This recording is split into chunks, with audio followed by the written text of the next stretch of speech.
Before we begin, I thought it would be fun if everyone lets me know in the comments where they're watching this video from. And while you're down there, don't forget to subscribe. Now, let's start today's episode. Brian and Angela Charles. On the morning of March 22, 2009, at approximately 7 a.m., police were dispatched to a horrific crime scene on a quiet street in Joliet, Illinois. Inside the home of 31-year-old IT manager Brian Charles, officers found him slumped over on the living room couch, fatally shot in the head and chest. His wife, 23-year-old Angela Charles, a portrait photographer at JCPenney's All and Park studio, was discovered in the hallway outside their child's bedroom, also dead from a gunshot wound to the head. Miraculously, the couple's 2-year-old son, Sean, was found unharmed, still asleep in his wooden crib.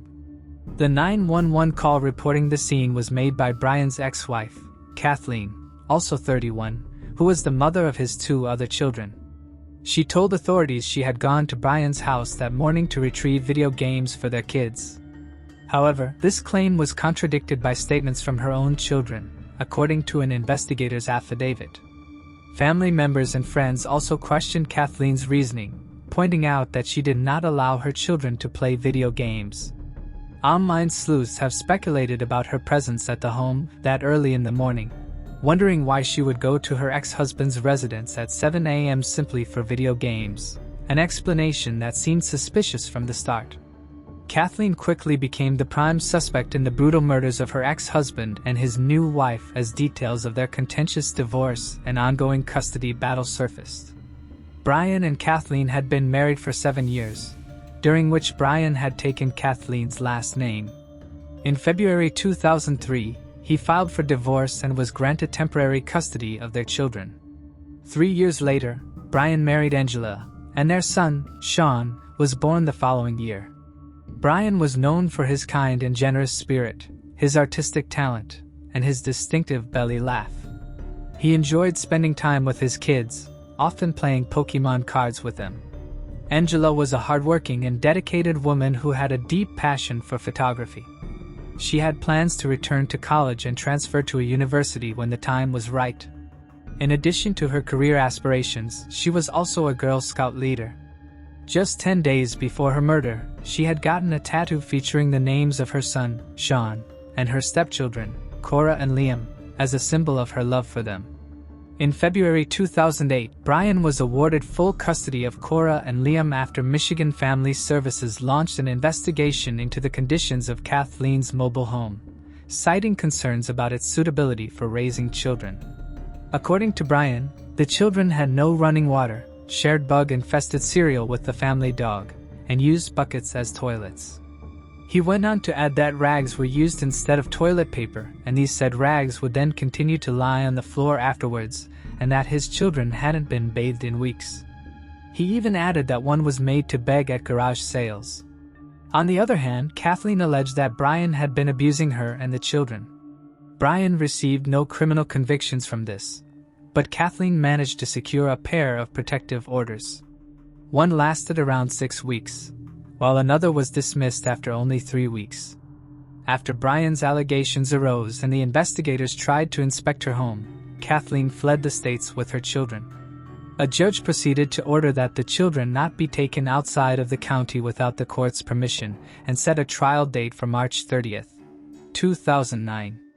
When investigators looked through Angela's Facebook account, they noted her many distressed and upset posts in regards to the custody battle she and Brian were ensnared in with his ex-wife. 2 days after the murders, investigators issued a search warrant at Kathleen's home. They searched her 1990 Chevrolet station wagon and seized 8 computers along with other materials. She was interviewed for 12 hours following the slayings and spent most of the investigation declining to cooperate. She hired an attorney and moved to California with Liam and Cora, whom she was given custody of 10 days after the murders. Kathleen's attorney claimed she had nothing to do with the crime, but refused to comment any further. Relatives and friends claimed that Angela and Brian had voiced their concerns for their safety in the weeks leading up to the murders. It was also found that the back of the Charles family home was broken into when the family were attending the couple's funeral on March 7th. A back window was smashed, but this was later established as being neighborhood kids who knew the house was empty, who had broken in to steal the game's console and DVDs. Kathleen did not attend the funeral after being asked by family and friends. Angela's parents, Jackie and Joseph Roth, now care for Sean, who frequently asks about his parents. In later reports, it appears that Kathleen lost custody of her children and Cora and Liam went on to be raised by Brian's parents. The only known witnesses in the case were the couple's neighbors, who reported hearing loud noises between 2 o'clock and 2:30 a.m. Another neighbor claimed to have seen two unidentified men standing outside the home at around 1 a.m. These individuals have never been located or identified. While many suspect Kathleen may have played a role in the murder of her ex-husband and his new wife, no charges have been filed against her. Investigators appear to lack sufficient evidence to pursue legal action, leaving the case at a frustrating standstill. As time passes, the tragic murders of Brian and Angela Charles continue to grow cold. If you have any information regarding this case, please contact the Will County Sheriff's Office at 815-727-8575. Moving on to the next case. Merle and her daughter. 2019 felt like a breakthrough year for solving long-cold criminal cases. While the Golden State Killer stands as the most infamous example, many other arrests were made for crimes dating back to the 1970s. Even Scotland's notorious case of missing mother Renee McRae and her son Andrew seemed closer than ever to resolution. However, amid the wave of justice finally served, it's easy to overlook the criminals who remain at large, one of whom is Merle Marie van der Hayden. On the surface, Merle Marie van der Hayden appeared to be an unremarkable woman. Born on August 5, 1950, little is known about her upbringing, and no major red flags from her childhood or early adult years have ever surfaced. By 1979, at the age of 29, she was working in military intelligence in Maryland, where she met a colleague named Francis Walsh. Their connection was immediate, and within a year, in 1980, they were married in what seemed to be a joyful and ordinary union. Just 4 years later, in July 1984, Merle gave birth to the couple's first child, a daughter named Therese Rose. However, by this point, the marriage between Merle and Francis was already beginning to crumble. Even the arrival of their child couldn't mend the growing divide between them or prevent the inevitable split. Their relationship troubles reportedly stemmed from Merle's rigid and inflexible rules, though the specifics of these rules remain unclear. By 1987, the couple was hanging on by a thread. In a last-ditch effort to salvage their marriage, they relocated to Hawaii, but the move did little to improve their situation. In May of that year, Francis finally moved out and filed for divorce. Despite nearly a decade together, even he could not have anticipated the shocking turn their battle would take. During the heated and drawn-out divorce proceedings, Merle accused Francis of sexually abusing their daughter. However, she was unable to provide any evidence to support her claim. As a result, the accusation failed to damage Francis's reputation or his ability to seek custody. A subsequent investigation by a social worker and psychologist concluded that Therese had been manipulated by her mother into believing these false claims. They also concluded that if given the chance, Merle would likely take Therese and disappear, never to return. Following the bitter divorce, Francis began dating a woman named Janice Anderson. However, their budding romance took a shocking turn on their first date when Merle unexpectedly appeared beside Francis's car, screaming at the couple. How she managed to track them down remains unknown. Francis, attempting to defuse the situation, stepped out of the vehicle to speak with Merle privately. But instead of calming her, this seemed to enrage her further. In a fit of fury, Merle forced her way into the car, sat beside Janice, and began hurling obscenities at her. The confrontation escalated when Merle pulled out a stun gun and attempted to attack Janice. Fortunately, the stun gun's battery was nearly dead, and the attack failed to harm Janice. However, Merle wasn't finished. Before leaving, she ripped out the car's distributor wire, effectively disabling the vehicle. By 1988, officials had granted Francis full custody of their daughter. It was determined that Merle could only see Therese under supervision, and only after undergoing a mental evaluation. With this ruling, Merle left Hawaii and returned to the mainland United States, giving Francis a much-needed sense of relief, at least for the time being. At last, he and his daughter would have some peace and quiet. He seems to have truly believed Merle was finally out of their lives. Francis later married Janice, providing a stable and happy home for his daughter. She seemed to blossom right before his eyes, becoming less shy and reserved as the months passed. Merle made regular phone calls but continued to remain in the mainland USA. Then on June the 22nd of 1990, Therese went to daycare in her home of Honolulu.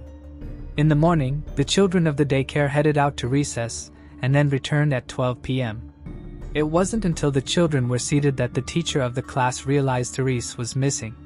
She'd reportedly been abducted by a woman wearing a hat and dark sunglasses. Immediately, the teacher alerted Francis, who quickly had his suspicions that the woman was none other than his ex-wife, Merle. The authorities were notified and a warrant was issued for Merle's arrest. Francis learned that Merle may have been aided by an organization called Children of the Underground, who supposedly help victims of abuse and their children escape their abuser. More specifically, they are known to help women and children escape controlling and violent husbands. The Children of the Underground are an incredibly controversial group. They have been hit with many lawsuits from angry and upset parents and critics of the program since the millennium. In one interview in 2016, the leader of the group claimed she had helped 7,000 people. The Children of the Underground is known to provide runaways with the identities of the deceased, as well as false paperwork, something which is suspected to have been the case with Merle and Therese. Despite the extensive search which followed, the mother and daughter pair have never been located. Although there are unconfirmed sightings of the pair in Alabama, Florida, Louisiana, Colorado, and Texas. Francis Walsh went on to found Hawaii's Missing Children's Clearinghouse and tragically passed away in 1998, without ever knowing what fate befell his daughter. Merle Marie Vanderheiden is wanted for abduction by both the FBI and the state of Hawaii and has been missing since June 22, 1990.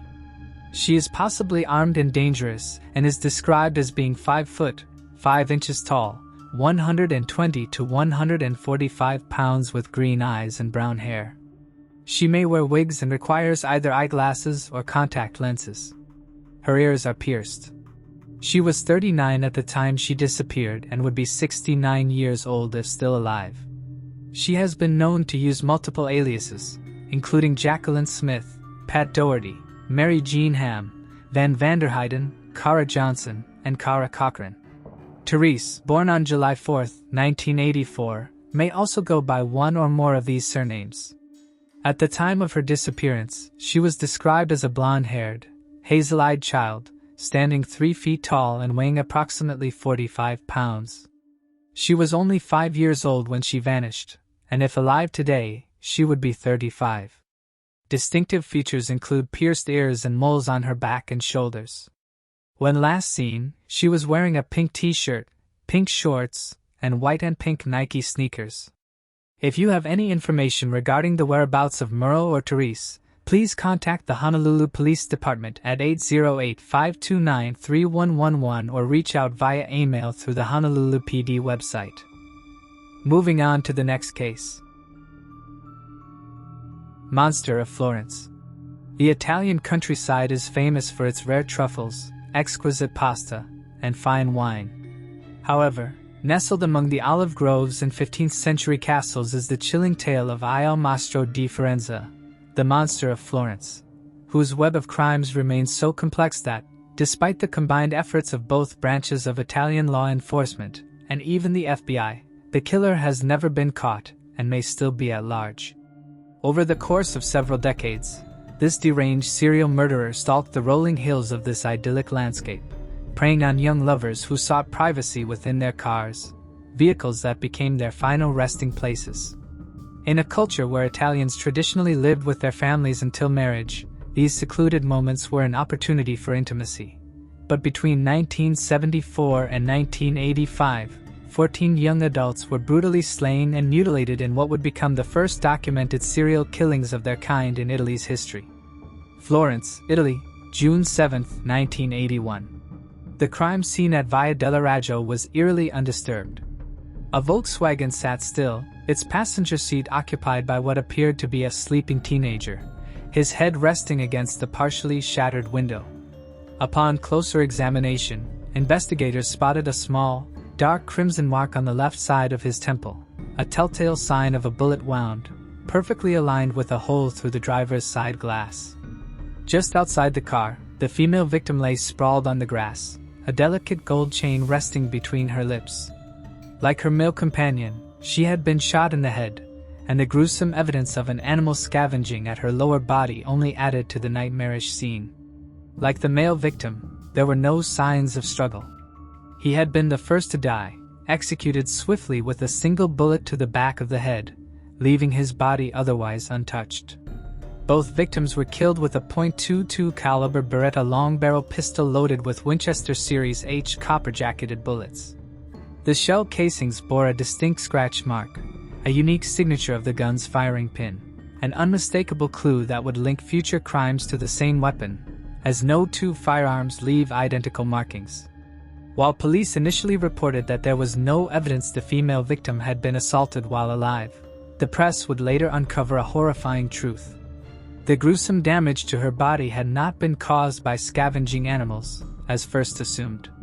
Instead, the killer had deliberately mutilated her in a methodical and precise manner, removing her vagina in 3 expert circular incisions. What he intended to do with the excised flesh, the medical examiner refused to speculate on record. Italy holds a peculiar statistic. Up to 1/3 of its population is believed to have been conceived in a car, a consequence of the cultural norm where men and women live with their parents until marriage, which often occurs in their mid to late 20s. As a result, parked cars across the country have long been intimate hideaways for young lovers. It was within this backdrop that the first suspect emerged, a voyeur named Spalletti. A known peeping Tom, he belonged to a larger network of men who turned their illicit pastime into a business, targeting what they called good cars, vehicles occupied by attractive, passionate couples. Despite the lack of concrete evidence supporting the police's accusations, public pressure mounted for someone to be held accountable. Given Spalletti's notorious reputation as a voyeur in the area, he became an easy target. In an attempt to clear his name, he provided an alibi through another voyeur, but there was a critical 1-hour gap. His accomplice admitted to seeing him walking just 50 yards from the crime scene during that unaccounted time. However, when the killer struck again, the police were forced to release Spalletti, eliminating their first suspect. Others would follow, some plausible, others completely outlandish. But before the case unraveled further, more couples would have to die. Between the June murders and the next killing in October, a local newspaper, La Nazione, uncovered an earlier crime, one that predated the ongoing investigation by several years. This case dated back to 1974, 7 years before the June murders. It involved another pair of young lovers, Pasquale Gentilecore, a 19-year-old bartender, and Stephanie Panetti, an 18-year-old aspiring accountant. The couple had slipped away from their friends at Club Teen, a local dance venue, choosing instead to drive to a secluded clearing in the forest of Borgo San Lorenzo to savor the crisp September air and each other's company. But their stolen moment of passion turned into a scene of horror. Caught in the act inside Pasquale's Fiat, the high school sweethearts were found brutally slain, both riddled with .22 caliber bullet wounds and savagely stabbed. The female victim had endured an especially gruesome fate, suffering 97 knife wounds across her body, along with the removal of her pubic area. Even more disturbingly, the killer had inserted a grapevine into her vaginal cavity post-mortem.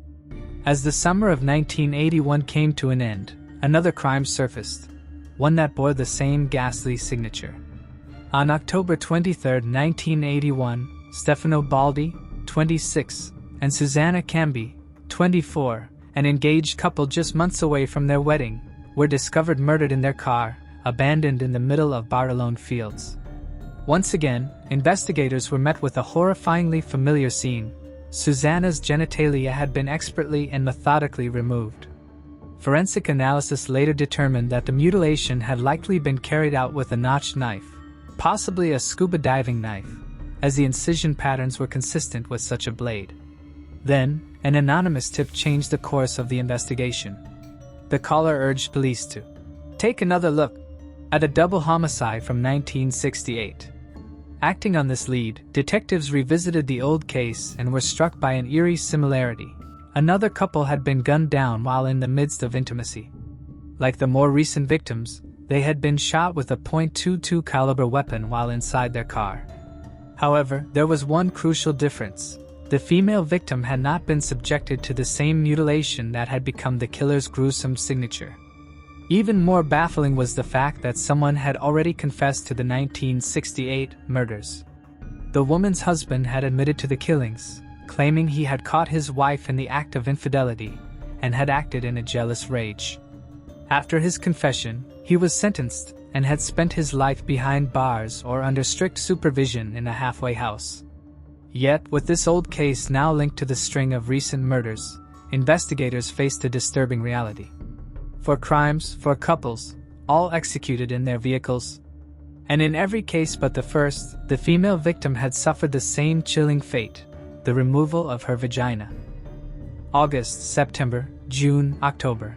Whether the killer reveled in the warm summer nights or despised them, one thing was certain: for the people of Florence, summer no longer meant carefree evenings.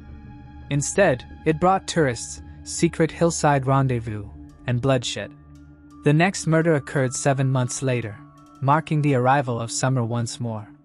On June 19, 1982, Paolo Minardi, a 22-year-old mechanic, and Antonella Megalarini, 20, were the latest victims.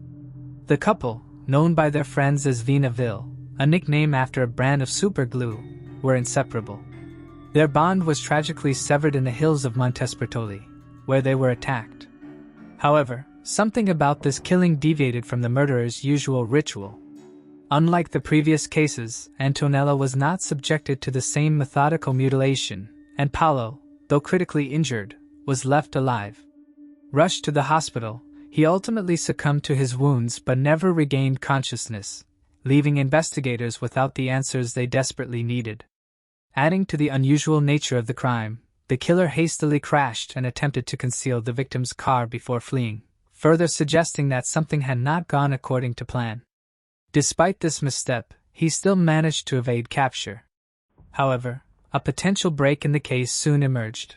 A vehicle matching the description of a light-colored car seen entering one of the victim's campsites was discovered along the Tuscan coast. Concealed beneath a layer of leaves and deliberately hidden among the bushes, the abandoned vehicle was traced back to Francesco Vinci. In 1982, Vinci was arrested and charged as the elusive monster of Florence. Perhaps the botched murder from earlier that year had forced the real killer into hiding, as no further victims would be claimed for the remainder of that year. However, the slayings resumed in September 1983, this time in Jaigale, in yet another attack that did not entirely go according to plan. This particular case cast significant doubt on Vinci's guilt, though he remained behind bars. The 1983 victims might have initially appeared to be a heterosexual couple. The smaller man, with his slight build and long blonde hair, could easily have been mistaken for a woman in the dim light. But in reality, the pair were both male, a revelation that seemed to infuriate the murderer. Instead of following his usual ritualistic mutilations, he simply executed both men before tearing apart their gay pornography magazines and scattering the shredded pages around their campsite. Meanwhile, investigators continued pursuing their strongest lead, the 1968 murders and the man convicted for them, Stefano Mele. They were convinced he knew something crucial.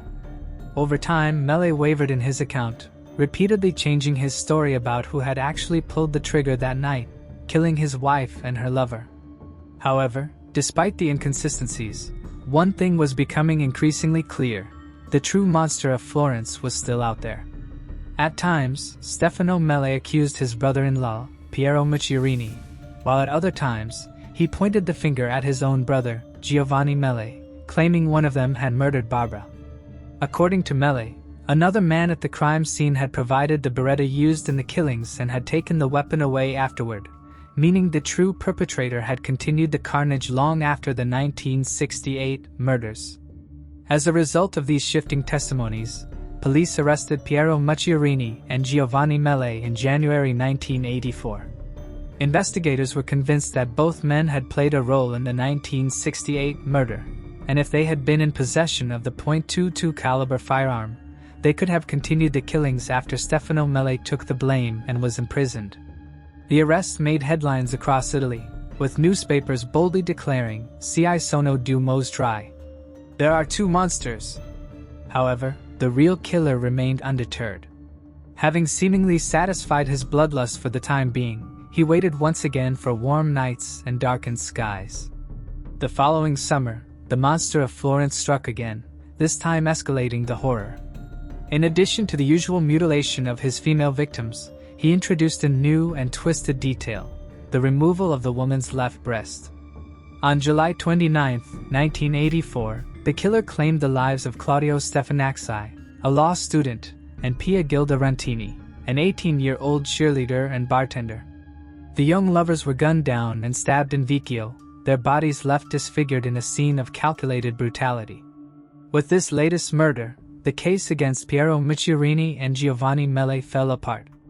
Both men had been incarcerated since January, meaning they could not possibly have committed the Vicchio killings. As a result, they were released, while the true monster of Florence remained free, lurking in the shadows. The final known murder occurred on either September 7 or 8, 1985, claiming the lives of Jean-Michel Crevecoeur and Nadine Mauriat, a French couple vacationing in Italy.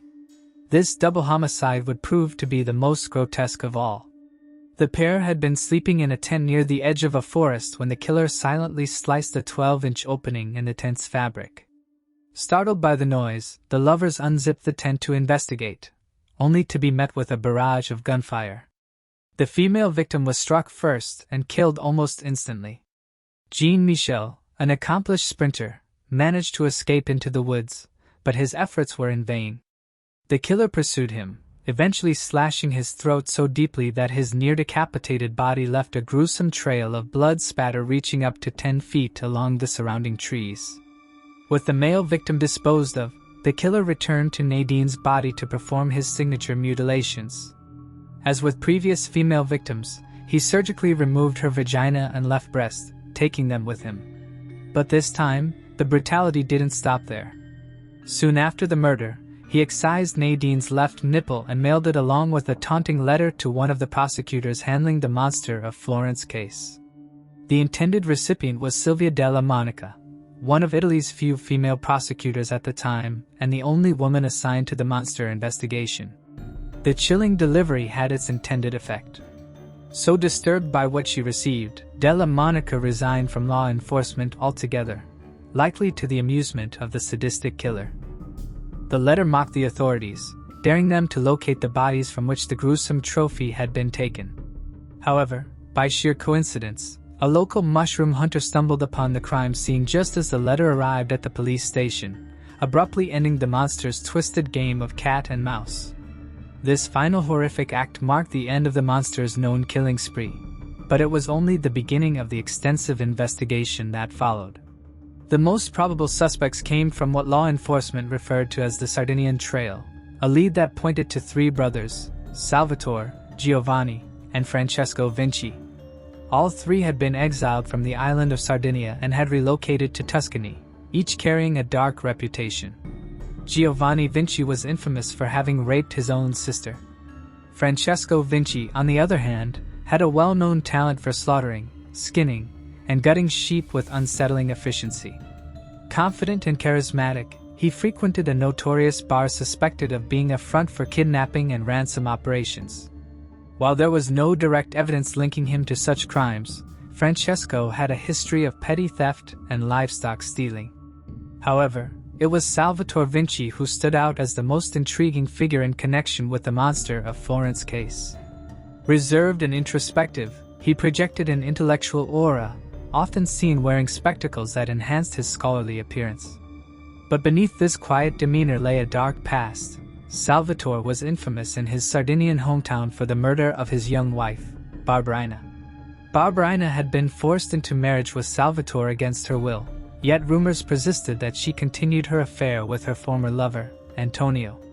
While Salvatore was hospitalized for several months due to medical issues, Barbarina became pregnant, a fact that led many to believe the child was not Salvatore's. To make matters worse, she named the baby Antonio after his likely biological father, a blatant insult to Salvatore, who was now expected to raise the child as his own. After the baby's birth, Barbarina suffered under Salvatore's control. Neighbors reported that he frequently locked her and the infant inside their home, leaving them with only enough money for milk for the baby and no food for herself. Meanwhile, he would spend his nights at a local bar, socializing with other women. On one such night, when Barbarina had no propane left to warm Antonio's bottle, she was forced to visit a neighbor's home to heat the milk. That was the last time she was seen alive. 3 hours later, Barbarina was found dead in her bed, a propane tank beside her with the nozzle open. Her body bore bruises on her neck and scratches on her face. Authorities officially ruled her death as accidental propane asphyxiation, but the circumstances were deeply suspicious. If she had to visit a neighbor's house just to warm her son's bottle due to lack of propane, how could she have died from gas exposure in her own home? Salvatore later claimed that he had witnessed his wife with another man earlier that evening, but, instead of confronting them, he ran away. He then returned with his father and brother, both of whom conveniently served as witnesses to his discovery of Barbarina's supposed suicide. Despite the neighbor's testimony that Barbarina had no propane and had to visit their home to warm her baby's bottle, police still ruled her death a suicide by gas exposure. An even more suspicious detail was overlooked. Her 1-year-old son, Antonio, who usually slept in the same room as his mother, had been moved to another room that night. This deliberate action meant that only Barbarina succumbed to the gas, further casting doubt on the official cause of death. Later, Salvatore's second wife, Rosina, would expose his dark and unsettling sexual habits. She recounted a night when Salvatore invited a married couple to stay over, which initially seemed harmless. However, she later woke to the sensation of a hand brushing against her side, only to discover Salvatore attempting to engage in sexual activity with the other man. Rather than reacting with shame at being caught, he turned violent and forced Rosina to participate in his exploits. According to Rosina, these encounters often involved both men and women, and she was coerced into becoming a pawn in his disturbing fantasies. But what haunted her the most was her concern for little Antonio Vinci, the son Barbarina had left behind. She worried that the boy, already an orphan in all but name, was far too aware of what was happening within their thin-walled home. Over time, her worst fears were confirmed. Antonio had grown unnaturally attached to her, seeing her as his only source of comfort in a house dominated by his father's depravity. And when she fled the abusive relationship, she had absolutely no legal right or guardianship to the young boy, Antonio, who tearfully stayed with his father as he again said goodbye to the only mother figure he had ever known. After Rosina ran away, Salvatore spent no time mourning her absence and picked up right where he left off even more exuberantly. Quote, "He liked to make love to me while a man did it to him from behind," recalls a former female lover. From men to women and zucchinis to eggplants, he seemed to have an insatiable sexual appetite which could overflow into violence, and led him to making the acquaintance of none other than Stefano Mael, who would play a key role in this complicated and drawn-out investigation. Stefano Mael, who would later confess to and be convicted of the 1968 slaying of his wife and her lover, was described as simple and part of an old and established family. He fell in love with a poor girl named Barbara Loki, a woman who was vivacious, daring and almost 20 years his junior, and soon they were married. Quickly though, the bitter and abused Barbara started stealing from the established family, and being boldly promiscuous, even going so far as to sneak men back to the family home. Although the older generations of Malays saw this as her causing the family much shame, the desire to be with men outside her marriage was actually at the bequest of her much older husband, Stefano, who seemed to gain pleasure at the thought of his wife being shared by another man, similarly to Salvatore Vinci. One of the sought-after men brought into the open relationship was the recently immigrated Salvatore Vinci, the Sardinian who was rumored, though this would-be swinging partner didn't know it, to have killed his own wife, similarly named Barbarino. Salvatore would be invited to share the couple's home with the stipulation that he also share the bed of Stefano Male's wife and take her out on dates. He wined and dined her, and it was rumored that Salvatore was father of Barbara's eventual son, Natalino. But Salvatore wasn't the only Vinci brother with whom Barbara would have sexual relations. She would later move on to the youngest of the brothers, the macho gangster, Francesco, having passionate fights and public makeups all over the Tuscany town. Eventually, the brothers bored her, and she moved on to another man who would end up being her last. Antonio Lobianco was the man with which she had gone too far. For now, she had stolen not only the hearts of the two Vinci brothers Salvatore and Francesco but also stolen the heart of her husband, Stefano Male, and his family money, and caused much shame to the family name. On a warm summer's night in August of 1968, Barbara and Antonio were engaging in love-making after attending a movie whilst Barbara and Mele's son, Natalino, was sleeping in the back of the car. Ambushed, the lovers were shot just over the head of the 6-year-old boy, who awoke to the flashes of the muzzle and cowered in horror as his mother was shot 4 times and her lover shot 3. Natalino was removed from the car as his own father wasn't going to let him sit in a car with his dead mother and her lover bleeding out until he was found, and his father dropped him off at a neighbor's house where he placed him on the doorstep to ring the bell and then ran off, leaving the boy to cry on the steps and tell the neighbor, "Open the door and let me in. I'm sleepy and my daddy is sick in bed. Then you have to drive me home because mommy and my uncle are dead in their car." Natalino, in an obvious result of witness tampering by his own father and uncles, which is what he called the men his mother was openly sleeping with, as he was never able to conclusively say to this day just exactly who of the clan of the men was guilty of the murder. Later, after confessing, some believe falsely, Stefano Mele, who didn't have her drive a car, would continue to change his story in regards to who provided the gun and who drove him from the scene. Mele admitted to planning and enacting the murder, but then later, upon being pressed, said it was in fact Salvatore Vinci who was enraged after Barbara left him for his brother Francesco Vinci. When pressed for a motive, Mele insisted that Salvatore had ominously replied after finding out about Barbara's affair with his own brother, and being asked to repay some money he had borrowed from Mele, "I'll kill your wife for you. That will even up the debt." But later, Mele reverted back to his original confession that he was the sole murderer. Upon harsher interrogation, Mele went back to insisting that it was indeed Salvatore Vinci who had planned and executed the murders, as he was, quote, "the only one with a car and that he was the one with the 22 Beretta." But when investigators brought Salvatore in for questioning, the two suspects met face to face, and Salvatore Vinci gave Stefano Male a stare so meaningful that Male was caused to burst into tears and retract everything he had previously said, again claiming full responsibility for the double homicide. Later, it would be discovered that the meaningful look Salvatore had given Mele was an unspoken threat. He knew Mele was a closet homosexual and encouraged Barbara to seek out men for the sharing. Stefano lusted and pursued male lovers for Barbara so that he could partake in the lovemaking sessions under the guise of being part of a larger ring of swingers, people who have intramarital relationships with the permission or encouragement of their spouses. It would be brought to light that Mele had an extreme fear of Francesco and Salvatore outing him. He was terrified his scandalous secret homosexuality would come out as he traded his freedom for Salvatore's silence.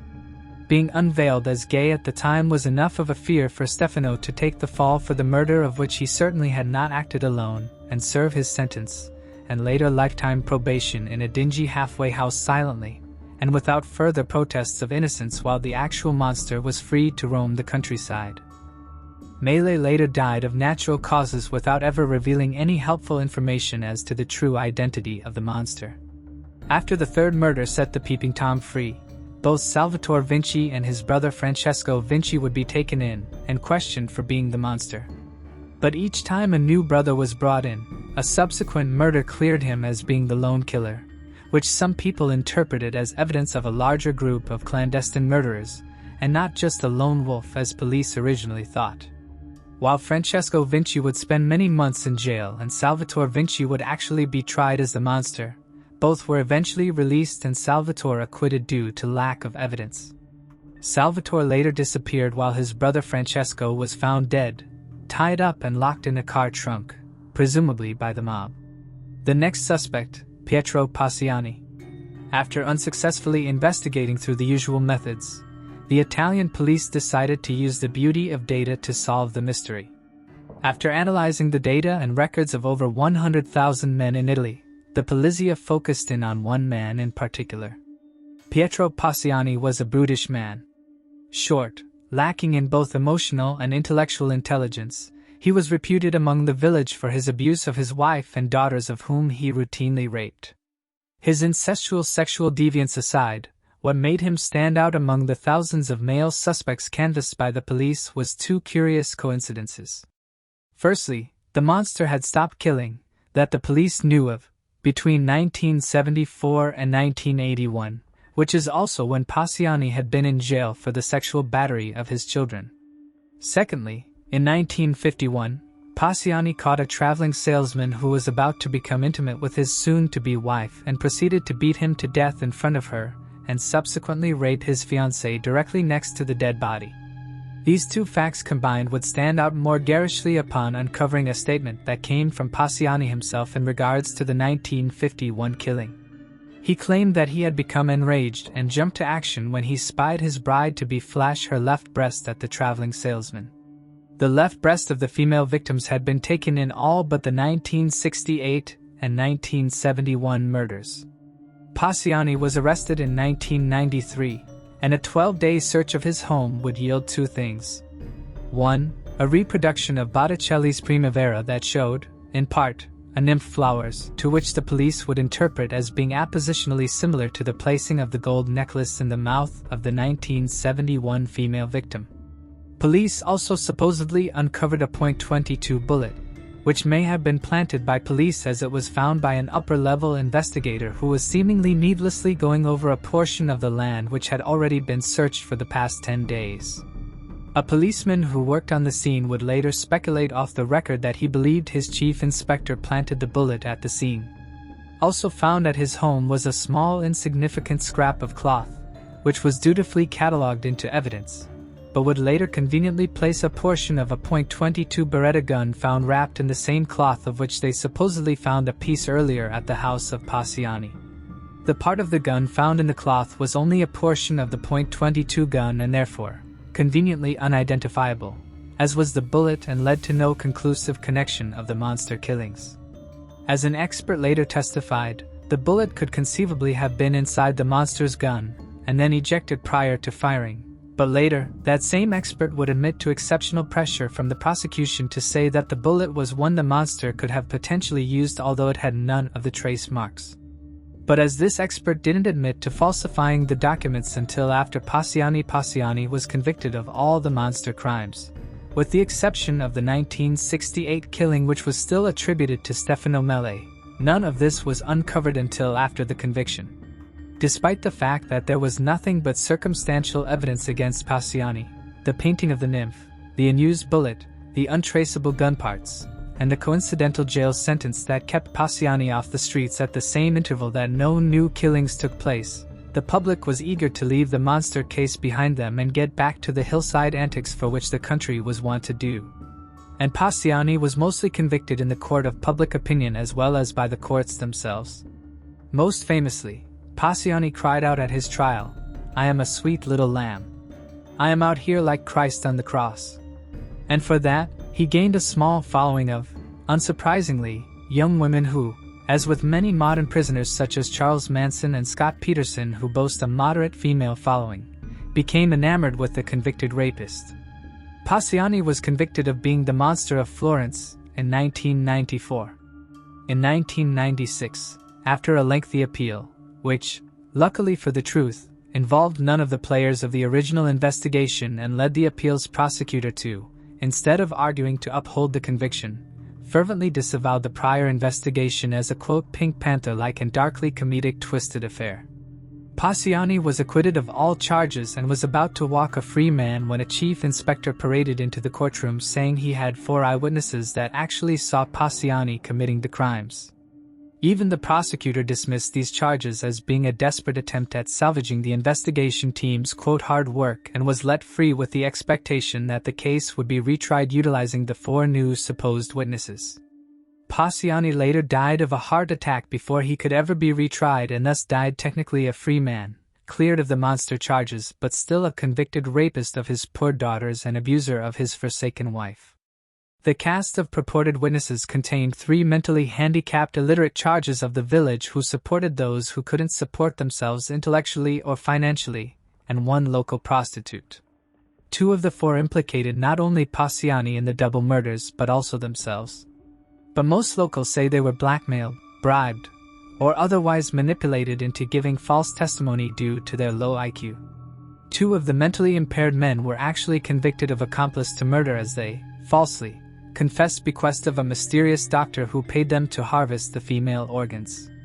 Later, 2 public officials, Gutierrez and Mingaini, would be tried and censured for abuse of office among many allegations of mishandling police information, obstructing justice and falsification of evidence as well as witness tampering in these cases.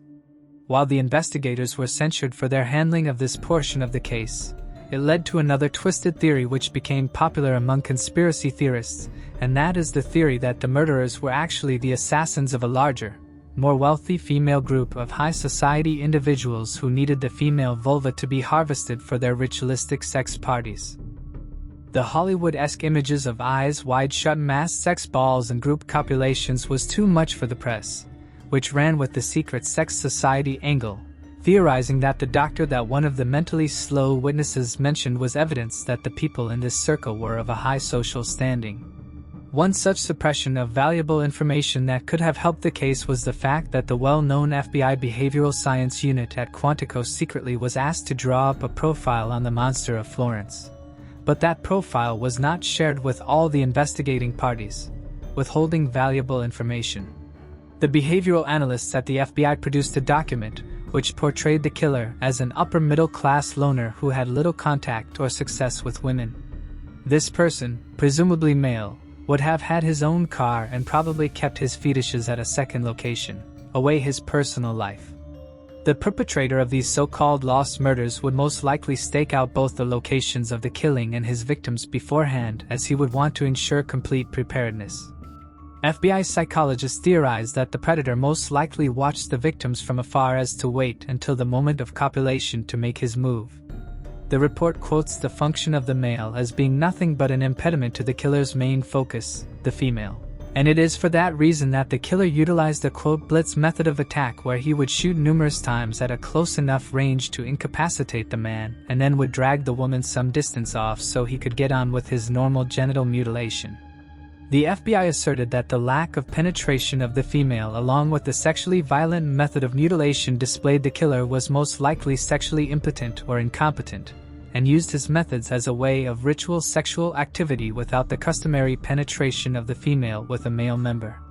The FBI further hypothesized that the ritualized use of a specific .22 Beretta and a notched knife, possibly a scuba knife, was part of the killer's, quote, kit, a specific set of instruments of terror.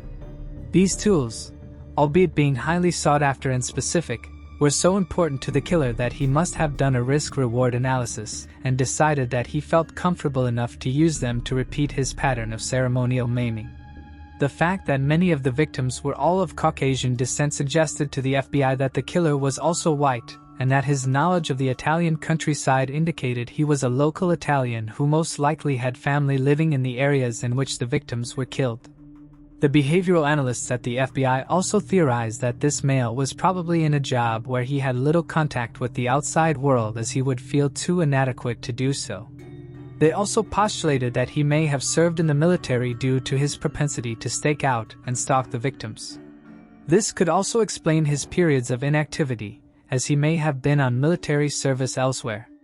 The behaviorists at Quantico also speculated that the man was one of control and discipline, but that he may have used some intoxicants, possibly drugs or alcohol, to dull his nerves before an event of killing, and being around people may make him anxious due to his inferiority complex, and that, therefore, after the murders, He may appear depleted or exhausted and recuse himself to his private domicile or place of hiding and catalog his souvenirs, which could be clothing, jewelry, or portions of the female's body. This profile significantly differed from the always drunk, poor, uneducated Passiani, who was far too inebriated to even write his own name, much less engage in these meticulous stakeouts and rituals, which is why this FBI profile was never released to the public or used in any of the trials. It simply didn't match the rest of the prosecutor's story or timeline, so it was suppressed. The last theory. The killings have many blurry edges and foggy connections, but one fact remains true. The first double murder holds the key.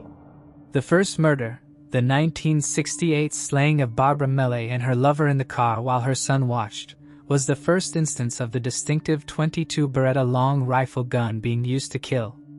That murder is conclusively linked to the Vinci clan, as Stefano Mael, the man convicted for the murders, have put the clan at the location of the murders, and often he went between one of the Vinci brothers as being the trigger man.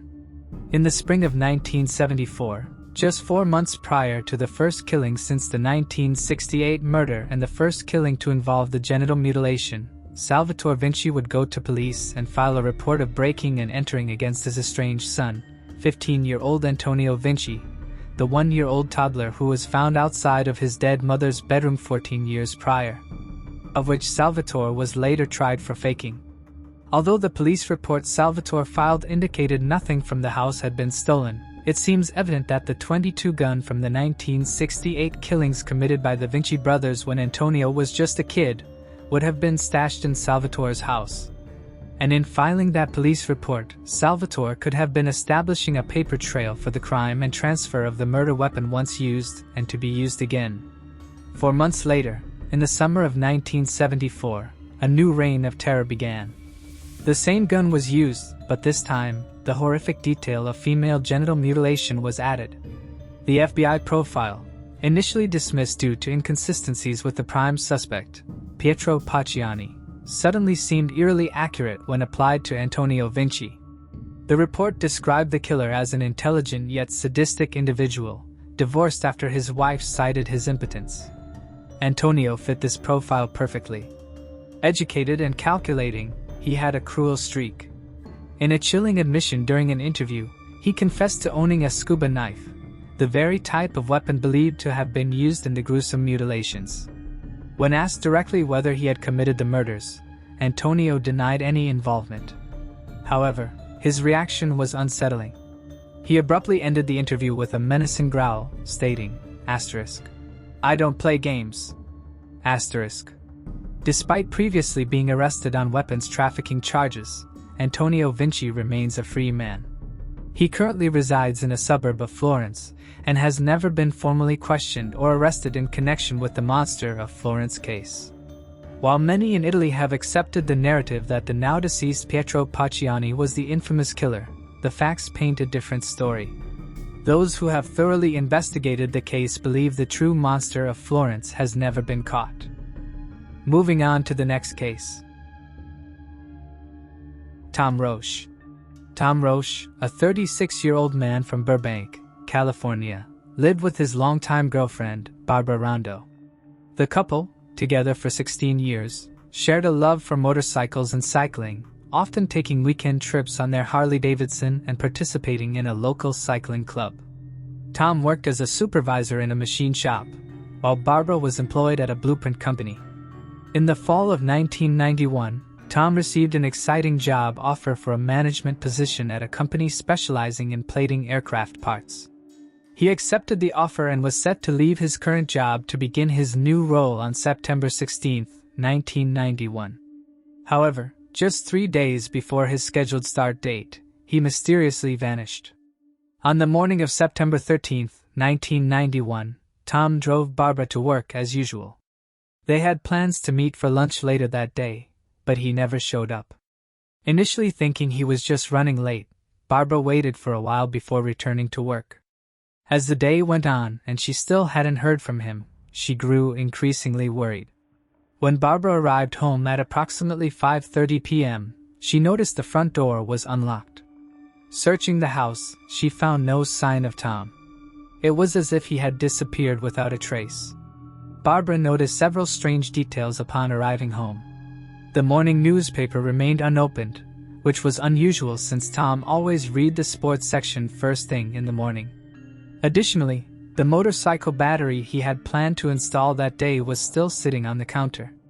These clues suggested that Tom had no intention of leaving the house that morning. Further reinforcing this idea, the answering machine was turned off, something Tom only did when he planned to stay home for the day. Hoping he would return, Barbara waited, but Tom never came back. Concerned, she reported him missing the following day. Police conducted interviews with friends, family, and neighbors. One neighbor recalled seeing Tom at approximately 9:30 a.m., talking to a man standing beside a pickup truck. Tom appeared engaged in a normal conversation while looking into the bed of the truck. Investigators also discovered that earlier that morning, at around 8:20 a.m., Tom had made 2 bank deposits. These were the last confirmed activities in his timeline before he vanished. However, he did not withdraw any money, which suggests that Tom had no plans of leaving. Police could not figure out if Tom had left voluntarily or if he was a victim of foul play. 6 days after his disappearance, on September 19th, Barbara received a letter addressed to the family of Thomas Roche. In the letter, the author claimed responsibility for Tom's death. The author wrote, "I am suffering a great deal of guilt right now about what I have done, and I feel it is necessary to write about it for my sake and yours. You don't know me and hopefully never will, but I am the one who killed Tom Roche. I cannot and will not go to jail. I could never handle it. I almost lost my mind, never again. I loved being in Vietnam. In fact, those were the happiest days of my life. I felt such a rush whenever I had a confirmed kill that it was hard to switch it off when I came back to the States. For 18 long years I have held this in check despite the nightmares and fantasies about killing. This Jeffrey Beamer thing really got to me, and I wonder if I could still do it. I figured LA would be the best thing for what I had in mind. I did not want just a random thing, cause you can get called that way, so I set up a plan. I met Tom in a strip joint in the valley and got to talking. He fell for it, and we arranged to meet on Friday the 13th. I must assure you that it was neat and quick. I do not think he suffered at all. I am very sorry for what I have done, and I know in time that the guilt will leave me. So will your pain." Police could not rule out the letter as a hoax or a sick prank, as the envelope which contained the letter also contained Tom's driver's license, credit card, and earrings that he had been wearing when he disappeared. The letter had no fingerprints or a return address. Police believe the letter writer was referencing to Jeffrey Dahmer but misspelled it to Jeffrey Beamer. During another round of questioning, an employee at a motorcycle parts store came forward and claimed to have seen Tom on September 14th, a day after his disappearance. The employee told police Tom was acting strange. He said that they would always crack jokes at one another, but on this day, Tom was quiet. The employee said he went to the warehouse to pick up some parts for a customer, and when he returned, Tom had already left. Authorities believe the employee did see Tom but was mistaken about the date. Investigators considered the possibility that Tom had left voluntarily and fabricated a letter to mislead Barbara into believing he was dead. However, this theory lost credibility 4 months later when, on January 11, 1992, bone fragments were discovered on a remote hillside in Placer County, California. At the scene, police found several personal belongings, including a duffel bag, flashlight, hunting knife, bottled water, 2 pairs of prescription eyeglasses, an emptied prescription bottle, a belt, a boot, and multiple shirts, some featuring motorcycle emblems. These items suggested a connection to Tom Roche. When shown the evidence, Barbara confirmed that the eyeglasses and shirts belonged to him. Given the presence of packed belongings, police speculated that Tom may have been preparing for a trip. However, it took another 2 years before DNA testing conclusively identified the bone fragments as his. The cause of death was determined to be a single gunshot wound to the head, though whether it was a homicide or something else remains unclear. Despite this major development, the case has seen no significant updates since. Tom Roche's disappearance and murder remain unsolved. Thanks for watching. I hope you enjoyed exploring these intriguing cold cases with me. If you found the video fascinating, Don't forget to give it a thumbs up and subscribe to Cold Case Mystique for more deep dives into unsolved mysteries. Your support helps me bring you more compelling content. Leave a comment below with your thoughts or any cases you'd like me to cover next. See you in the next video, and remember, the search for truth never stops.